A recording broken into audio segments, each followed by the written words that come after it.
또 그 주보 보시면 제 설교 앞에 순서가 하나가 또 있어요. 바로 양육 수료자 간증인데요. 지난번에는 상반기에는 다현이가 이제 양육 수료 간증을 했었다면 이번에는 윤지가 준비했습니다. 그래서 박윤지 청년의 간증을 함께 듣고 오늘 말씀을 이어가도록 하겠습니다. 우리 박윤지 청년 올라올 때 박수해 주시기 바랍니다.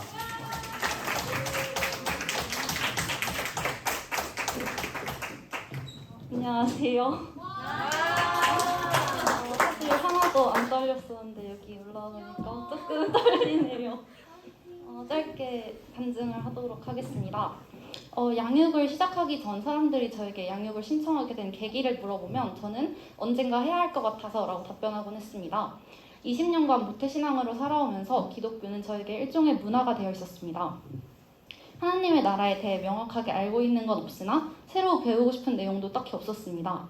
그러니 어느 순간 제가 원해서가 아닌 이유 모를 의무감으로 교회를 다니고 있는 저의 모습을 발견하게 되었습니다. 양육 첫 시간에 양육을 통해 기대하는 바가 무엇이냐는 목사님의 질문에 양육이 끝나면 내가 주님에 대해 자발적으로 궁금해하는 마음이 생겨있으면 좋겠다고 말했던 것이 떠오릅니다. 저는 양육을 통해 이유 모를 의무감이 아닌 나의 의지로 기꺼이 주님을 알아가고 싶은 마음이 생기게 해달라고 기도했습니다. 우선 양육을 시작하면서 저의 신앙이 무너지게 된 이유가 무엇인지 생각을 해보았습니다. 이에 대한 답은 3년 동안의 입시였습니다. 입시를 거치면서 교회와 신앙생활은 늘 엄마와의 갈등의 중심축에 놓여 있었고 자연스럽게 저의 마음도 멀어지게 되었습니다. 당시 저의 주장은 집에서 혼자 예배를 드리면 되니까 교회에 나가는 것은 비효율적이다. 교회에 머무는 시간을 아껴서 공부를 더 할 수 있다 였으나 엄마의 강력한 반대로 잔뜩 불만을 표문 채로 오전 예배에 참석하곤 했습니다. 이러한 제가 양육을 하던 도중 마가복음 8장 36절 말씀을 접하게 되었습니다. 이는 다음과 같습니다. 사람이 만일 온 천하를 얻고도 자기 목숨을 잃으면 무엇이 유익하리요? 사람이 무엇을 주고 자기 목숨과 바꾸겠느냐? 이 시점 저에게 가장 필요한 말씀이 아닌가 싶었습니다. 만일 입시 시절에 제가 예배에 참석하지 않고 학원 수업을 나가거나 공부를 했다면 모든 수험생의 꿈인 서울대에 갔을까요? 확실하게 말할 수 있습니다. 그렇지 않습니다. 저는 서울대는커녕 예배의 습관마저 잃고 성인이 된 후에 다시 예배의 자리로 나오기 더 어려워지지 않았을까요? 세상에서의 명예, 부, 권력을 얻는다 해도 주님의 사랑을 알지 못하고 영원한 구원을 얻지 못한다면 그 모든 것들이 무슨 의미가 있었을까요? 성인이 되고 나름 안정적으로 살고 있는 지금 생각하건대 안정된 사람일수록 교만해져서 주님께 그의 능력을 구하기가 어려운 것 같습니다. 저는 제일 정신적으로 불안정했던 시기인 고3 때 예배에 참석함으로써 무엇이라도 붙잡아보자는 심경으로 알게 모르게 주님께 더 많이 의지하게 된 것 같습니다.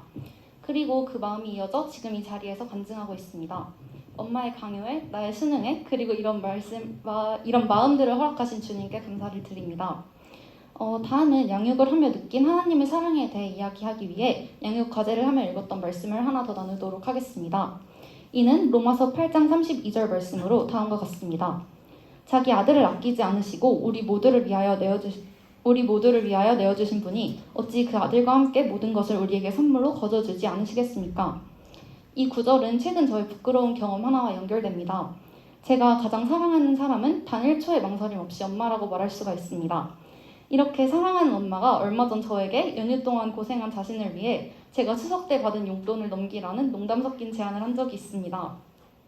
이런 엄마의 말에 저는 엄마를 제 자신보다 더 많이 사랑함에도 불구하고 흔쾌히 알겠다는 대답을 하지 못했습니다.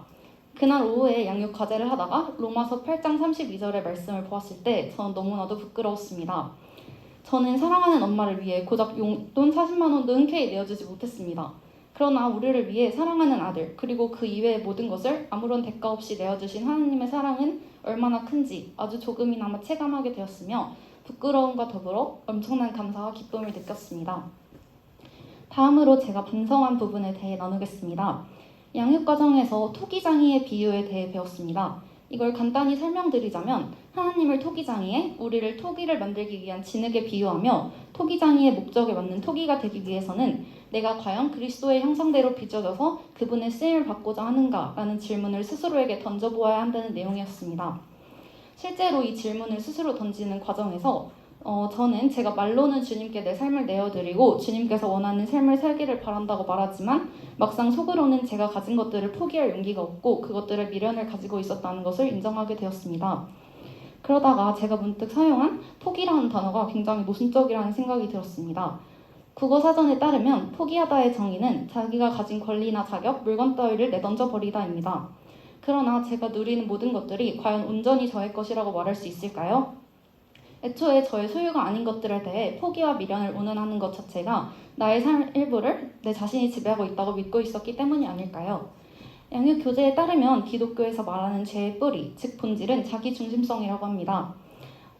이는 모든 죄는 결국 근본적으로 하나님이 최우선이 아닌 마음으로부터 비롯된다는 뜻이며 이것은 곧 내 스스로를 삶의 주인으로 여기던 나는 잘못된 일들을 계속 행할 수밖에 없었다는 것을 의미합니다. 이것을 인정하는 것은 쉽지 않았습니다.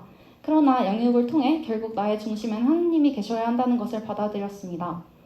도예를 전공하는 친구가 언젠가 처음엔 형태도 없고 쓸모없어 보이는 진흙덩어리가 자신의 손에 들어가면 어느 순간 쓸모있고 아름다운 도자기가 되어 있다고 말해준 적이 있습니다. 이는 앞서 말한 토기장이의 비유와도 연결이 됩니다.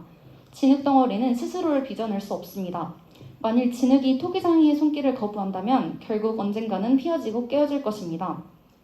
저 역시도 저의 삶을 스스로 개척해 나갈 수 없습니다. 따라서 저는 나의 토기장이이신 주님께 나의 삶이라는 진흙덩어리를 맡길 것입니다. 그렇다면 나라는 사람 역시 하나님의 계획 아래 아름다운 도자기가 될 것임을 믿어 의심치 않습니다. 마지막으로 많은 사람들이 주님께 진심으로 구했으나 아무 일도 일어나지 않았기 때문에 주님께 자신의 삶을 내어드리는 것을 두려워합니다. 그럼에도 불구하고 책에서는 우리가 주님을 신뢰해야 한다고 합니다. 지금까지 저 역시도 제가 기도하던 바가 이루어졌을 때 신앙의 단단함을 나타내는 그래프가 고점을 찍고 반대의 경우엔 저점을 찍는 삶을 살아왔습니다. 그러나 이러한 모습은 주님을 향한 저의 신뢰가 부족했다는 증거인 것 같습니다. 그리고 이를 현재 다이어트를 하고 있는 저의 상황과 결부시키게 되었습니다. 하루 운동을 하고 하루 식단 조절을 한다고 몸이 눈에 띄게 달라지지 않습니다. 그러나 바로 실망하고 포기하기보다는 인내를 가지고 또 하루하루의 습관들이 쌓여 변화한 나를 만들 것이라는 믿음을 가지고 노력하면 어느 순간 변화된 몸을 발견하게 됩니다. 핵심은 믿음입니다. 신앙도 다이어트와 같습니다. 주님께서 반드시 이루어주실 것이라는 믿음을 가지고 주님께서 원하시는 바를 진심으로 구한다면 언젠가 주님께서 반드시 이루어주실 것입니다. 사실 4주간의 양육을 통해 저의 삶이 드라마틱하게 달라지진 않았습니다. 저는 여전히 주일 아침 큐티 모임을 위해 전날 부랴부랴 큐티를 하고 매번 성경 읽기를 다짐하나 그 시간이 다가오면 내일부터를 외칩니다. 그러나 변화된 점도 분명히 있습니다. 원래는 숙제라는 의무감에 기계처럼 하던 큐티를 주님과의 소통의 창으로 여기며 자발적으로 하고 있고 성경을 읽어야겠다는 마음이 생겼습니다. 제가 양육 시작 전 구했던 주님을 알고 싶은 마음이 피어나기 시작했고 제 마음이 움직이고 있음을 느낍니다. 그리고 이 역시 주님께서 원하시는 바임을 알고 진심으로 구할 준비가 되어 있으니 주님께서 더 큰 움직임을 주실 것입니다. 저는 믿습니다. 감사합니다.